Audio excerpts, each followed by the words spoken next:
Welcome to Chapter 5 of How Could He?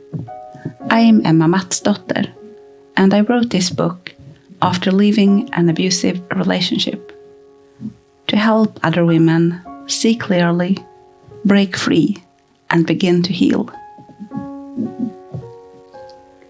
Each chapter stands on its own, but together they tell the story of waking up and rebuilding. Let's begin. Chapter 5. The Loss of Self. Humans have the ability to grow and evolve throughout their entire lives. Emotionally, mentally, spiritually. But living with an abusive partner is like living in a lion's cage. You're constantly adapting, constantly alert. There is no room to stretch, no room to grow, except in ways he allows, or in ways he doesn't notice. Maybe you have found a small joy, a quiet hobby, something you do just for you, but you keep it a secret. He'd say it's silly or a waste of time. You tell yourself it's to keep the peace, but maybe, unconsciously, you're protecting the last untouched part of yourself, your human need for play, expression, and freedom. Because the process is so gradual, you don't notice how small your world has become, not until something shifts. Maybe you're lying on a blanket at a picnic with a friend, laughing, feeling the sun, and realize you haven't been this relaxed in years. Or maybe he's away on a trip and the house is quiet, peaceful. You notice the absence of tension. The stillness feels strange but good. You can breathe. It's like when you have had pain for so long, you forgot what it's like not to hurt until the pain stops. You forget what life feels like when you are not living with a man who's a constant mental pain in the ass. The slow erosion of confidence and identity. Living closely with someone who holds too much power over you changes who you are.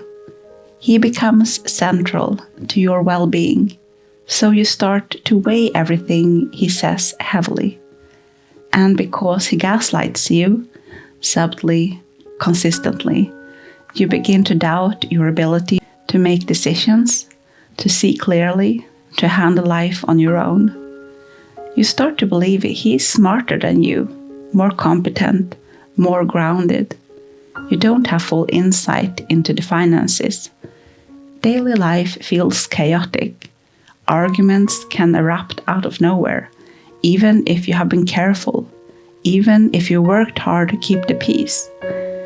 You often succeed in avoiding the explosions, but it takes everything you've got. Over time, you begin to feel off balance, confused, foggy. You second guess yourself. And the most important person in your life thinks you're incapable. He constantly points out your mistakes, the things you forgot, the details you missed. He always seems to know more. He appears almost all-knowing, and you, like a clumsy child fumbling through life, you're exhausted. Exhausted from the mental strain, the chores, the emotional labor, exhausted from trying to see around corners, anticipating every possible bump that might set him off, exhausted from never fully trusting him, from the gnawing fear that he might be cheating, lying, hiding something again. And the more tired you get, the more mistakes you make. You forget things, you lose things, you space out. You feel your abilities slipping, and as your energy drains, the demands on you keep increasing. You become a doer, a machine for managing life, and a failing one in his eyes. The friendships that once lit you up have faded. You are isolated now. You are lonely. You are tired. You are immensely sad.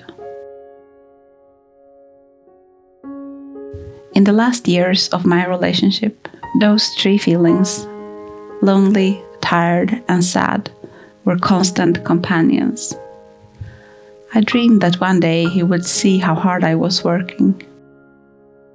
I dreamed that one day he would see how hard I was trying, that he'd wake up to how much I loved him, how much I was carrying. I told myself, he doesn't understand. If he did, he'd change. He'd rush to my side, horrified at what I've been going through. He'd finally love me back. But I couldn't tell him. When I tried, he said I was whining. So I kept waiting for him to realize it on his own.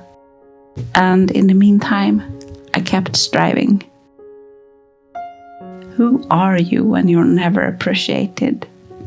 Who are you when your growth is stunted? Who are you when you can't make a simple plan without checking first? Who are you when your only goal is to keep the peace and survive the day, just to collapse into bed and forget? And the saddest part, you forget that this isn't how life is supposed to feel. You forget that you're allowed to laugh freely, to feel light, to make mistakes without being punished. You forget that love isn't supposed to feel like tension in your stomach and fear behind your eyes. You forget that you once made decisions confidently, that you had opinions and dreams, and that you used to feel like a whole person. When you live in survival mode long enough, you start to mistake it for reality. But this is not life. This is not partnership. This is not love. It's a slow erasure. And you don't realize how much of yourself you have lost until one day you start to remember. For even in numbness, something remains. A quiet voice, a flicker of memory, a glimpse of who you used to be or who you could still become. You may not feel strong yet. You may not know what to do next. But the fact that you're beginning to question this life, the fact that you're still here, still searching for answers, that means something. You are not lost. You are waking up. That was chapter 5 of How Could He? If this resonated with you, the full ebook is available to download and includes a healing journal prompt after each chapter to help you reflect and grow. You'll find the link in the description. And if you'd like to keep listening, the next chapter will be uploaded tomorrow. Thank you for being here.